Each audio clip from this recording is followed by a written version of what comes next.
Jokowi titipkan keberlanjutan hilirisasi hingga IKN kepada Prabowo. Presiden RI Joko Widodo menitipkan keberlanjutan hilirisasi industri hingga proyek pembangunan Ibu Kota Nusantara, IKN, kepada Prabowo Subianto setelah menjadi Presiden RI periode 2024-2029. Presiden Jokowi menegaskan bahwa keberlanjutan program kerakyatan, baik itu keberlanjutan pembangunan infrastruktur maupun sumber daya manusia, SDM, sangat penting.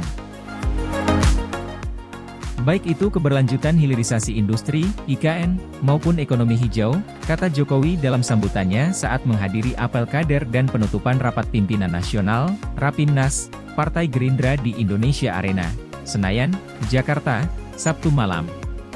Dengan keberlanjutan, kata Jokowi, tenaga dan waktu tidak akan habis karena pemerintahan saat ini mempunyai banyak program kerakyatan dalam mendukung kesejahteraan. Dengan begitu bangsa ini tidak habis waktu, tidak habis sumber daya, tidak habis energinya hanya untuk berganti arah, hanya untuk berganti program setiap kepemimpinan, ucap Jokowi. Sebelumnya, Prabowo menegaskan bahwa pembangunan IKN pasti akan diselesaikan. Hal itu disampaikan Prabowo menyikapi kelanjutan pembangunan IKN pada masa pemerintahannya kelak. Pasti diselesaikan, tegas Prabowo dalam keterangan pers bersama Presiden Joko Widodo di IKN, Kalimantan Timur, Senin 12 Agustus.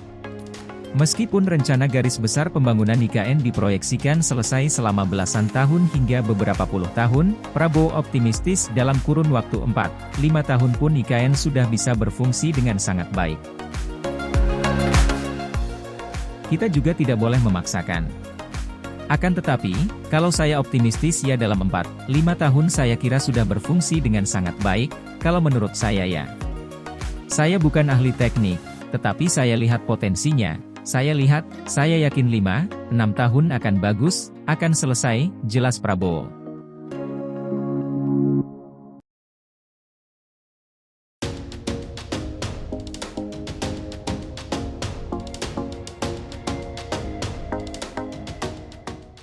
Pengamanan kirap dari IKN menggunakan metode KRYD. Pengamanan kirap duplikat bendera pusaka dan teks proklamasi dari Ibu Kota Nusantara, IKN, menuju Kota Balikpapan pada 31 Agustus mendatang menggunakan metode kegiatan rutin yang ditingkatkan, KRYD. Jadi untuk jumlah atau kekuatan personel dari Polda Kaltim menyesuaikan situasi di lapangan, kata Kepala Bidang Hubungan Masyarakat Polda Kaltim Komisaris Besar Yulianto di Balikpapan, Rabu 28 Agustus. Ia mengatakan saat kirap nanti pengamanan dari personel Polda Kaltim akan difokuskan di sejumlah titik strategis, termasuk IKN, sepanjang rute kirap, bandara, serta lokasi-lokasi di mana masyarakat berkumpul untuk menyaksikan prosesi tersebut. Yulianto menjelaskan rute kirap atau konvoi tersebut dari Kota Nusantara melintasi Simpang Riko, Jembatan Pulau Balang, Tol Segmen 3B IKN, Tol Manggar, hingga tiba di Bandar Udara Sultan Haji Muhammad Sulaiman, SAMS, Sepinggan Balikpapan. Menurutnya perlu digarisbawahi, personel kepolisian tidak hanya mengawal bendera pusaka selama kirap, tetapi juga akan menjaga ketertiban umum dan memastikan keamanan bagi masyarakat yang turut hadir dan menyaksikan prosesi tersebut. Ia meminta kepada masyarakat untuk menjaga keamanan dan ketertiban serta mengikuti arahan petugas demi lancarnya acara kirap duplikat bendera pusaka dari Kota Nusantara menuju Balikpapan. Dikemukakannya secara umum, jajaran kepolisian dari Polda Kaltim telah siap mengamankan prosesi kirap untuk mengantarkan kembali bendera dari Istana Negara di IKN menuju Istana Negara di Jakarta. Kami ingin memastikan bahwa kirap duplikat bendera pusaka ini berlangsung aman dan hikmat, sebagai bentuk penghormatan terhadap simbol negara kita, ucapnya. Yulianto menuturkan bahwa Polda Kaltim juga telah melakukan koordinasi intensif dengan berbagai pihak untuk memastikan bahwa prosesi berjalan dengan lancar tanpa gangguan. Dia berharap dengan dukungan penuh dari Polda Kaltim, prosesi kirap duplikat bendera pusaka berlangsung sukses dan menjadi momen yang membanggakan bagi seluruh rakyat Indonesia. Khususnya masyarakat Kalimantan Timur yang menjadi bagian dari sejarah penting bangsa, ujar Yulianto.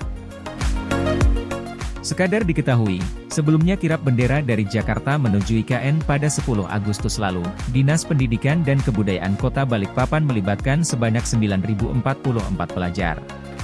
Sementara untuk kirap balik dari IKN menuju Jakarta pada akhir bulan nanti, belum diketahui apakah melibatkan kembali pelajar di Balikpapan atau tidak. Besok baru mau dirapatkan, jika kembali dilibatkan maka kami siap, ujar Kadis Pendidikan dan Kebudayaan Kota Balikpapan, Irfan Taufik.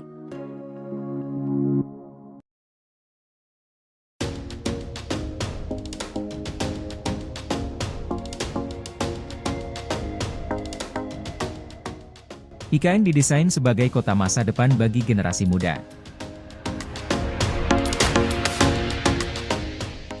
Menteri Pekerjaan Umum dan Perumahan Rakyat, PUPR, Basuki Hadimulyono mengungkapkan pembangunan Ibu Kota Nusantara, IKN, didesain sebagai kota masa depan bagi generasi muda. IKN adalah buat yang milenial dan Gen Z, bukan untuk saya dan bukan untuk Bapak Presiden RI Joko Widodo.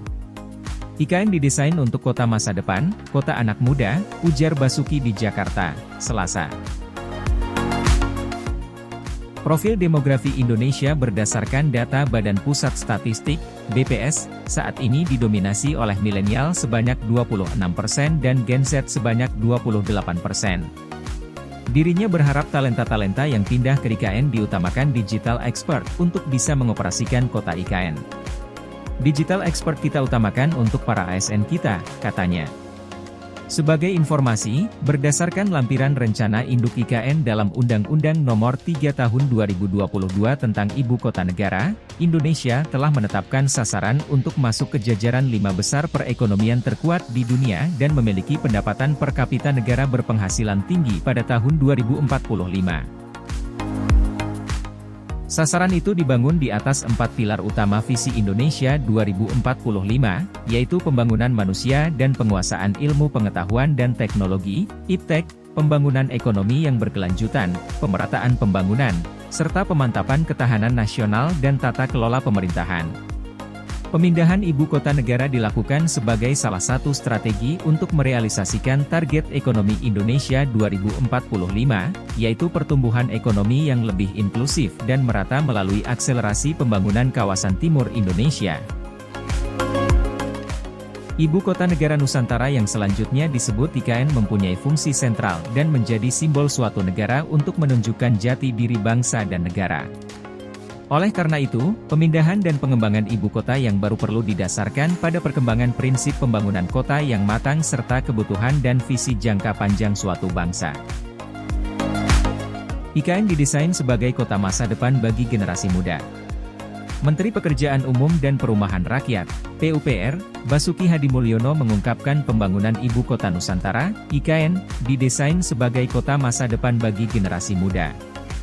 IKN adalah buat yang milenial dan Gen Z, bukan untuk saya dan bukan untuk Bapak Presiden RI Joko Widodo. IKN didesain untuk kota masa depan, kota anak muda, ujar Basuki di Jakarta, Selasa.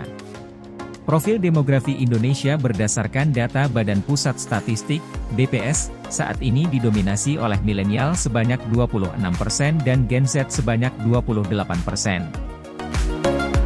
Paradigma perencanaan dan prinsip pengembangan IKN disusun menjadi pertimbangan penting dalam pengembangan di lokasi yang baru. Tujuan pembangunan Nusantara di Kalimantan Timur, Kaltim, dalam rangka memeratakan pertumbuhan ekonomi untuk mencapai Indonesia Emas 2045.